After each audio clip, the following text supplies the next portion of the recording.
एक rapid fire round है, थोड़ा अलग है। मैं हर एक से सवाल पूछूंगा, आप जवाब दीजिएगा और एक एक करके सवाल पूछूंगा। देखिए, ऑपरेशन सिंदूर के बाद एक मंच पर मोदी और शाहबाज होने वाले।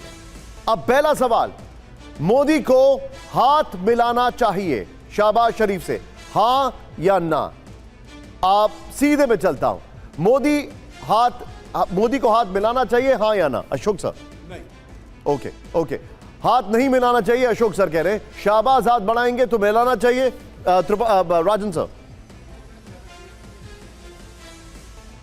ओके, मुझे माइक लेके आना पड़ेगा। यस सर जी। नहीं, मैं बोल रहा था कि देखिए, ये मल्टीलैटरल फोरम्स है और यहाँ पे हमारे चाइना के साथ भी विवाद है, पाकिस्तान के साथ भी विवाद है, लेकिन कुछ कर्टसीज होते हैं, डिप्लोमेटिक एक मैनर्स होते हैं, वहाँ पे हाथ मिलाना चाहिए, उसमें कोई प्रॉब्लम नहीं होनी चाहिए मेरे से। अच्छा, अब एक और पॉइंट है यहाँ पर, मैं सीधे चलूंगा आपके पास सर, एक क्विक रिएक्शन। सवाल यह है कि शाहबाज हाथ बढ़ाए तो भी नहीं मिलाना चाहिए क्या? नहीं, मुझे लगता है मिलाना चाहिए। मुद्दा क्या है कि चीन में ये एससीओ सबमिट हो रहा है, रशियन पुतिन भी है। अगर ये देश एश्योर करते हैं कि टेररिज्म पे हम लगाम लगाने में भारत का साथ देंगे, और अगर वो कन्विंस करते हैं पाकिस्तान में, क्योंकि पाकिस्तान को सबसे ज़्यादा टेररिज्म का कोई सपोर्ट करता है तो चीन करता है। वो उनके टेररिस्ट को यूएन में ब्लैक लिस्टेड भी नहीं करने दे रहा है, फाइनेंशियल सपोर्ट हर तरीके से। ये अपॉर्चुनिटी है कि चीन के साथ, क्योंकि चीन सबसे बड़ा एक नोटेरियस रहा है साउथ एशिया। सर, सवाल का रैपिड फायर था, आपने पूरी समरी दे दी सर इसमें। एक मिनट, क्विक रिएक्शन सर। मेरा अब सवाल इसी के ऊपर है, हम पाकिस्तान की बात कर रहे हैं। बिल्कुल। मुझे एक चीज, छोटा सा सवाल है, चाइना और पाकिस्तान में ट्रस्ट डेफिसिट पहली बार देखने को मिल रहा है, जिस तरीके से कोजिंग अराउंड कर रहे हैं मुनीर अमेरिका के। नंबर 1, शाहबाज शरीफ को भेजा है to clean the linen in front of public, सामने शी जिनपिंग के पास, और खुद चले गए डोनाल्ड ट्रंप के पास। China is too smart. क्या वो पाकिस्तान से अपने हाथ खींचेगा, नहीं खींचेगा, या सिर्फ और सिर्फ लिमिटेड अपना इकोनॉमिक इंटरेस्ट अब देखेगा? अब देखिए, तीसरा विकल्प जो लिमिटेड विकल्प अपना देखेगा। 1978 में जब वाजपेयी जी जब फॉरेन मिनिस्टर के रूप में चीन गए थे, तो उन्होंने बड़े ही दो टूक लहजे में डेंग झाओपिंग से बातचीत की थी और कहा भी था कि पाकिस्तान एक फेल्ड स्टेट के आप इतना सपोर्ट क्यों करते हैं। तो उस समय हमको याद है कि लिटरेचर अवेलेबल है कि उस समय चीन ने हाथ खींचा था कुछ समय के लिए और स्थिति बदली थी। तो शायद ये उसी तरह का समीकरण यहाँ पर भी एससीओ समिट के बाद दिखाई दे। देखिए, अब मैं आपसे एक चीज जानना चाहूंगा। हम लोग बात कर रहे हैं पाकिस्तान, विजावी पाकिस्तान, भारत के संबंध, एससीओ समिट की हम बात कर रहे हैं। Operation Sindoor is still on. हम देख रहे हैं, कल हमारे चैनल ने खबर दिखाई किस तरीके से कि बिहार इलेक्शंस में भी कुछ बड़ी आतंकी हरकत को अंजाम देने की कोशिश करने वाले थे। मुझे ये बताइए, इसमें क्या कुछ ऐसा किया जाएगा कि भारत और पाकिस्तान के बीच में जो एक बहुत बड़ी खाई आई है, इसको थोड़ा सा पाटने की कोशिश की जाएगी? कोई करेगा ऐसा? मेरे ख्याल से जो मेज़बान देश है चीन, उसका हित इसी में है कि भारत और पाकिस्तान के बीच की खाई को पाटा जाए, ताकि वो दोनों के साथ अच्छे संबंध का नाटक कर सके। अच्छे संबंध का नाटक कर सके। लेकिन सर, सवाल तो ये बनता है ना कि पाकिस्तान की पहली डिमांड क्या है कि अभी बाढ़ में बहे जा रहा है पाकिस्तान, उनको पता है पानी कहां से आ रहा है। और आप समझ रहे हैं मैं क्या कह रहा हूं? पाकिस्तान की पहली डिमांड तो वही होगी कि पानी बंद करो, और वहां पर शर्म का पानी है नहीं। देखिए, पानी बंद करने की जहाँ तक बात है, हमने उनको सूचना दे दी थी कि देखिए ये बाढ़ का पानी है और आ रहा है। वो हमने एक कदम आगे बढ़ करके सूचना दी थी। हालांकि हमने कहा था पहले, जब इंडस ट्रीटी को वो किया था, सस्पेंड किया था, तो हमने कहा था हम कोई सूचना नहीं देंगे, लेकिन हमने डिप्लोमेटिक उसके चलते उनको सूचना दे दी थी। हमने अपना फ़र्ज ज़रूरत से ज़्यादा जाके निभाया है। अब पाकिस्तान से हम हाथ मिलाने की जहाँ तक बात है, बस सीधी बात यह है कि किसी डिप्लोमेसी में आपके चेहरे पर मुस्कान हमेशा बनी रहती है, चाहे आप मन में कुछ ही कह रहे हो। तो हाथ मिलाना एक बेसिक कर्टसी होती है, उस बेसिक कर्टसी को हमको नहीं भूलना चाहिए। Imagine farmer ambassador telling you the tricks of the trade. ये देखिए आप जरा ध्यान से। खैर, अब एक और रैपिड फायर है, तेजी से प्ले करिए। भारत को अपने हितों के लिए किसे चुनने की जरूरत है? ऑप्शंस 4 हैं, अमेरिका, रूस, चीन या यूरोप के देश। अब मैं इसमें एक एक करके सवाल पूछूंगा। सबसे पहले सर, क्या अभी हमारे पास अमेरिका को चुनने का ऑप्शन बाकी बचा है?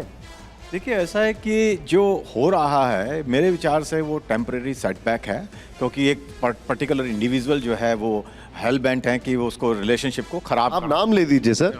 प्रेसिडेंट ट्रम्प ऑब्वियसली उन्हीं को मैं कह रहा हूँ। लेकिन क्या है कि अगर हम लॉन्ग रन में देखें तो हमारे अमेरिका के और हमारे जो क्या होना चाहिए उद्देश्य हैं या इंटरेस्ट हैं वो कोइंसाइड करते हैं लॉन्ग रन में।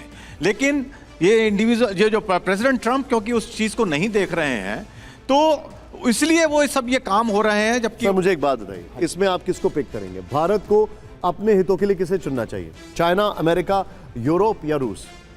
यूरोप आई थिंक बेटर रहेगा। यूरोप आपके हिसाब से बेटर है। ओके, मैं क्विकली आपसे पूछता हूँ, भारत को अपने हितों के लिए किसको चुनना चाहिए? मेरे ख्याल से रूस को चुनना चाहिए। ओके ओके, रूस को चुनना चाहिए। हाँ, काफी लंबा हमारा अनुभव। अंडरस्टूड। एक लाइन का जवाब सर, भारत को अपने इंटरेस्ट के लिए किसको चुनना चाहिए? European union, why? because we have substantive trade अच्छा। and economic ties. और वो अमेरिका का ऑल्टरनेट बन सकते हैं? संभावना है। ग्रेट। भारत को किसे चुनना चाहिए सर? देखिए डाइवर्सिफाई हमेशा अच्छा होता है, किसी एक को चुनना बड़ा खतरनाक हो सकता सर है। सवाल का जवाब तो हाँ। फिर भी हमें लगता है रूस बेहतर है। रूस बेहतर है, Credible- यानी अभी तक 2 जवाब यूरोप के आए, 1 रूस का है। आपका क्या कहना है सर? भी डिस्टेंस बेस्ट पॉलिसी है, मल्टी अलाइनमेंट बेस्ट पॉलिसी है। अब अमेरिका हमारे लिए स्ट्रेटजिकली पॉलिटिकली इम्पोर्टेंट है, चीन इकोनॉमिकली इम्पोर्टेंट है। मुझे लगता है कि इसमें रूस हमारा एक ट्रेडिशनल पार्टनर। कैसे कह दोगे कि हम 3 में से 1 चुन लें? सभी की प्रेफर किसको करेंगे? मुझे लगता है यूरोप ज़्यादा सस्टेनेबल हो सकता है। ओके ओके, ठीक है। अब जरा मैं आगे चलूंगा। अशोक सर, कौन सी ऐसी कंट्री है जो भारत के हितों को लॉन्ग टर्म बेसिस पे सर्व कर सकती है? जी देखिए, मैं तो कहूँगा चारों को हमें चुनना चाहिए। We should play all the cards that we have, all the sides that we have, चारों से। अगर आप पूरे देखिए, ट्रम्प साहब हैं वहाँ पर, अगले 3 साल तक हैं, वो आगे तक नहीं चलना है। जो अमेरिका और ट्रम्प के बीच में हमें कंफ्यूज नहीं करना चाहिए। अमेरिका के साथ जो हमारे हित हैं बहुत दूरगामी हित हैं, तो लॉन्ग टर्म कॉन्सिक्वेंशियल उसमें हमारा लेकिन पार्टनर है। मैं इस सवाल का एक एक्सटेंशन आपसे लूंगा और मैं इसको आगे भी राजन सर से भी पूछूंगा। आज जितने भी दर्शक है सर, ये सब लोग जानना चाहेंगे कि जब भी भारत का राइज होता है, अमेरिका के पास लूपहोल होता है भारत को गिराने का। स्टार्टिंग विद क्रायोजेनिक इंजन, हम स्पेस में जा रहे थे, they stopped it. Nuclear weapon, हमने न्यूक्लियर टेस्टिंग की, सैंक्शंस लगा दिए। सिविल न्यूक्लियर डील की हमने, जो कि हमको बहुत बेनिफिट करने वाली थी। आज भी सब लोग जानते हैं कि उससे बहुत ज्यादा वो बेनिफिट्स नहीं मिले जो मिलने वाले थे। अब हम अपना डेफिसिट कम कर रहे थे, पूरी दुनिया कर रही है, व्हाई नॉट अस? अगर हम कम कर रहे हैं तो उनको दिक्कत हुई है। कितना ट्रस्ट कर सकते हैं? जी देखिए, ये मेरे विचार से ये अमेरिका को दिक्कत इतनी ज़्यादा नहीं हुई है, ये ट्रम्प साहब को और उनकी मागा बेस को ज़्यादा दिक्कत हुई है। तो इसीलिए अगर आप पिछले आपने जो भी ये बताए हैं, ये सब 2000 से पहले के किस्से हैं। 2000 से 2025 तक, 25 साल तक हमारे ठीक है उतार चढ़ाव आता रहा है, परंतु हमारे जो संबंध स्टार्टिंग विद बिल क्लिंटन, हाँ विद बिल क्लिंटन, मार्च 2000 में वो आए थे, उसके बाद से आगे चल रहा है। और मुझे पूरा यकीन है, देखिए ट्रेड को हमें पूरे अपने अमेरिका के साथ जो संबंध है इतना व्यापी नहीं बनाना चाहिए। हमारा स्ट्रेटेजिक पार्टनर है। Understood. अब एक अगर आप मुझे अगेन इजाजत Please, देंगे, go ahead, sir. क्योंकि मेरे सभी जो और सहयोगी हैं उन्होंने कहा है हाथ मिलाना चाहिए शहबाज शरीफ से। मेरा कहना है, देखिए भारत का एक और भी और भी एक तहजीब का तरीका है नमस्ते करना। तो हमें हाथ मिलाने की कोई आवश्यकता नहीं है। अगर वो आते हैं, हाथ बढ़ाते हैं, आप नमस्ते कर दीजिए। उसके कई मैसेजेस हैं। नमस्कार भी कर दिया है और दूर भी नमस्कार भी कर दिया है। क्विक सर, भारत को किस पे रिलाई करना चाहिए? Very quick take. Without any doubt अभी के समय में भारत को पूरी तरह से रूस पे रिलाई करना चाहिए, और रूस के बाद यूरोपियन यूनियन। और यूरोपियन यूनियन के साथ सबसे बड़ी दिक्कत है कि उनकी इंडिपेंडेंट पॉलिसी नहीं है और अमेरिका के विरोध में खड़े नहीं होंगे, इसलिए आप यूरोप को एक इंडिपेंडेंट एंटिटी के रूप में नहीं ट्रीट। ठीक है, ओके। रूस और यूरोप जो दोनों एक दूसरे के सामने लॉगर हेड्स है, सर भारत को किसके ऊपर रिलाई करना चाहिए? निशान जी, सवाल ऑब्जेक्टिव है तो जवाब ऑब्जेक्टिव है रशिया के साथ। और थोड़ा और जोड़ना चाहूँगा कि भारत पहले नॉन से मल्टी अलाइंड हुआ। मुझे दुख था सिंदूर, ऑपरेशन सिंदूर के समय, जब भारत के साथ दुनिया का कोई मुल्क उतनी ताकत के सर साथ कोई वॉर में यूजुअली कोई खड़ा नहीं होता unless it is Ukraine and they are fighting Russia. But anyway, हमने ईरान का भी हाल देख लिया। वेरी क्विक सर, भारत को किसके साथ अलाइन करना चाहिए? सबके साथ मल्टी अलाइन। नहीं सर, फिर भी एक तो ऑप्शन बताइए। नहीं, हमने शुरू से हमारी नीति ये रही है कि हम किसी भी एक कंट्री के साथ अलाइन नहीं करना चाहते। Okay. इसलिए सबके साथ अच्छे रिश्ते रखो। आप अगले 3-4 महीने में, क्योंकि ट्रम्प तो ऐसे ही सोचते हैं, वो अगले 3-4 घंटे के बारे में सोच लें तो बहुत बड़ी बात है, हम अगले 3-4 महीने या 1 साल में किसके ऊपर ज्यादा डिपेंडेंट हो सकते हैं?